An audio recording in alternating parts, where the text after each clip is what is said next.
आज आपको एनवा पद एपी का निकालने के लिए सिखा रहे हैं। किसी का अगर एनवा पद निकालना है तो आप कैसे निकालेंगे आसान भाषा में। एनवा पद याद करना। पहला पद के लिए हम लिखते हैं ए,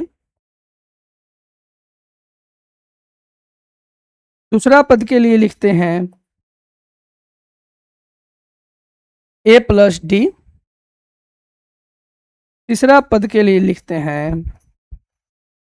ए प्लस टू डी, चौथा पद के लिए लिखते हैं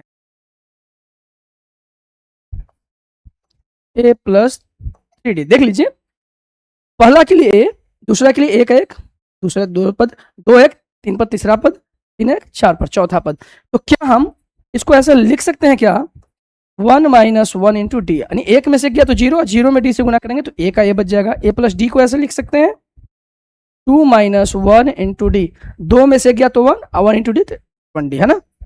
ए प्लस 3 माइनस 1 इंटू डी, तो तीन में से गया तो दो और टू डी हो गया। ए प्लस 4 माइनस 1 इंटू डी, जब हम पहला के लिए ए प्लस 1 माइनस 1, दूसरा के लिए a plus 2 minus 1 into d, तीसरा के लिए a plus 3 minus 1 into d, चौथा के लिए a plus 4 minus 1 into d, तो एनवा पद के लिए a n equal to a plus n minus 1 into D. Clear. पहला के लिए 1 माइनस 1, दूसरा के लिए 2 माइनस 1, तीसरा के लिए 3 माइनस 1, चौथा के लिए 4 माइनस 1, तो एनवा के लिए n minus 1 into D. Clear.